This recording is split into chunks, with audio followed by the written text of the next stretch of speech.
বাণিজ্য মেলায় নিয়ে আইসো सारी सारी रात जगावे याद মামা ছবি তুললে কি তা দেড়শো ভাইয়া। আই হাই রে কি বিজনেস ছবি তুললো 150। আজকে সন্ধ্যার পর চলে আসছিলাম কুমিল্লা বাণিজ্য মেলায়। আমার সাথে আমার একটা আপু চলে আসছিল।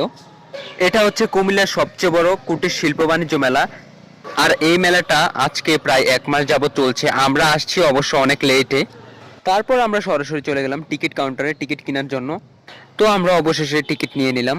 আর এই মেলার বিশেষ আকর্ষণ হলো লটারি। আপনার ভাগ্যে থাকলে আপনি 20 টাকা দিয়ে 1 লাখ টাকার জিনিস জিততে পারবেন। মেলার ভিতরে প্রবেশ করার পর লিটারেলি আমার মাথা ঘুরতাছিল, কারণ হচ্ছে বেড়াদের থেকে বেডিদের সংখ্যাই সবচেয়ে বেশি। হঠাৎ চোখে পড়লো একটি কিনলে 10টি ফ্রি। এটা কি আসলেই সত্যি? এইখানে আছে সবার প্রিয় পাঞ্চ গেম। তারপর দেখলাম এখানে আফা কিনা কাটা শুরু করে দিচ্ছে। অবশ্য মেয়েদের কসমেটিক আমার কাছে অনেক ভালো লাগে দেখতে, কিন্তু দেওয়ার মতো মানুষ নাই। তারপর যে ভাবটা আপনি উনি যাইতেছে মনে হয় সবকিছু কিনে ফেলবো, ঢোলনা টলনা একদম কিনে উল্টাই ফেলবো মনে হয়েছে আমার কাছে। আপু দোলনাকে কিনা লাইবা ছবি তুললো 150। মামা ছবি তুললে কি তা দেড়শো ভাইয়া। আই হাই রে কি বিজনেস ছবি তুললো 150। দেখছো নি ছবি তুললো 150। তারপর এখানে ভালো লাগার মধ্যে ছিল সুন্দর সুন্দর গাছের চারা।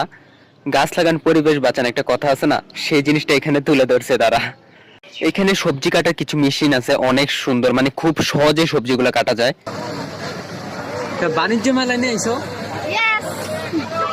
কুমিল্লাতে এত বড় বাণিজ্য মেলা এই প্রথম হয়েছে। এই জন্য তো সকল ডিস্ট্রিক্টের মানুষ লাফায় লাফায় এই বাণিজ্য মেলা আসতেছে। রাত নাই দিন নাই এত মানুষ এইখানে। এখানে সার্কাস থেকে শুরু করে কি নাই এই মেলার মধ্যে সবকিছুই পাবেন। আর বিশেষ আকর্ষণ এই লটারি। প্রতিদিনই লটারি মানুষ জিতে যাচ্ছে আর নিয়ে যাচ্ছে প্রাইস। এই জন্য আমরাও লোভে লোভে লটারি ধরলাম, লটারি টোকেন বক্সে ফেলতাছি। জানি না ভাগ্যে কি আছে, তারপর ট্রাই করলাম। আর এই ধোয়া বিস্কুট সবার কাছে পরিচিত, কিন্তু কথা হচ্ছে তারা এখানে প্রচুর পরিমাণ লাভ করতেছে। 10 টাকার জিনিস দিয়ে তারা 50 টাকা বিক্রি করতেছে, প্রচুর পরিমাণে লাভ। এরকম বিজনেস করলেই তো হয়। মানুষ এই বিস্কুট ভিডিও করার জন্য শুধুমাত্র কিনে, তাই আমিও একটু ট্রাই করলাম। বাণিজ্য মেলার সবচেয়ে বিখ্যাত এই ঝালমুড়ি, যেটা খাওয়ার জন্য প্রচুর পরিমাণে লাইন, প্রচুর এক কথায়। তারপর আমরা একটু ট্রাই করলাম এটা। সত্যি কথা বলতে আমার কাছে অনেক ভালো লাগছে। আর হ্যাঁ, প্রতিদিন সন্ধ্যার পর এইখানে গানের আড্ডা হয়। আপনারা বলতে পারেন এটা কনসার্ট।